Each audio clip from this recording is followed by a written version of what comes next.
Our last problem for today's lesson is problem 47, and it's having you repeat the same exact process.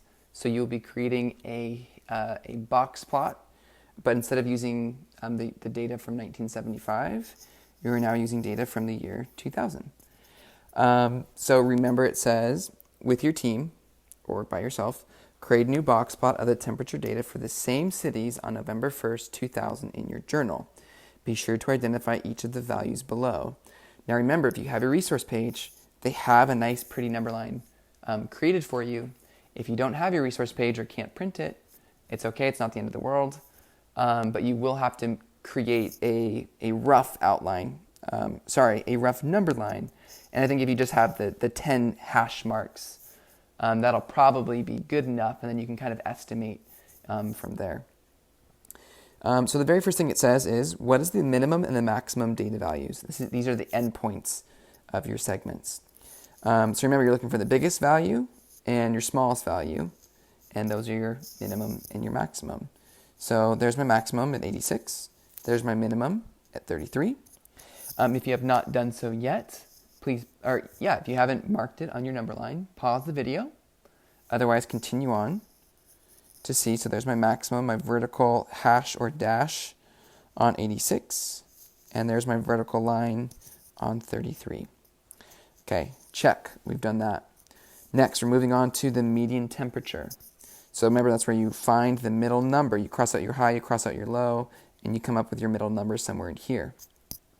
If you have not found your median, please pause the video. If you have already found the median, continue on. So I am crossing out my low, crossing out my high. In this case, I'm using a green dot. Crossing out my low, crossing out my high. I continue on until I locate my median. So my median is 65. I put my vertical hash or dash on my number line, and I write my number above it.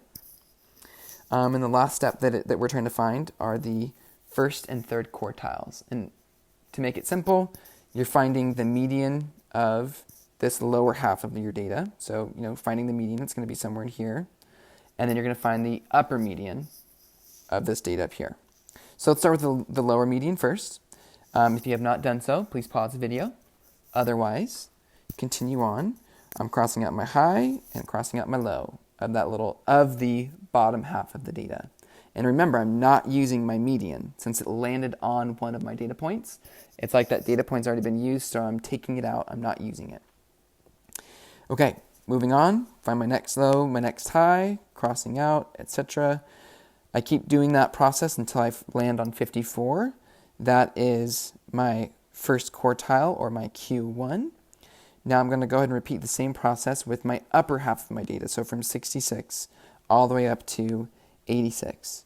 I'm going to cross out my low and cross out my high. Cross out my low and cross out my high. If you have not done so yet, pause the video. If you have, continue on. If you repeat that process, you end up with the number 75 as your third quartile. Add that onto your number line. So put that vertical hash or dash hash mark right there on 75. Put your little number above it. And now remember, it doesn't have this step on here, but what you need to do is you need to make it look like a box plot or a box and whisker plot. So remember, you're going to connect the first quartile, the median, which is the second quartile, and the third quartile. So connect those together so that it looks like a box.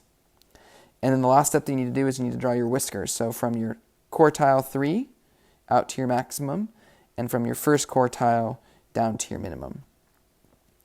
And you have just finished your second box plot.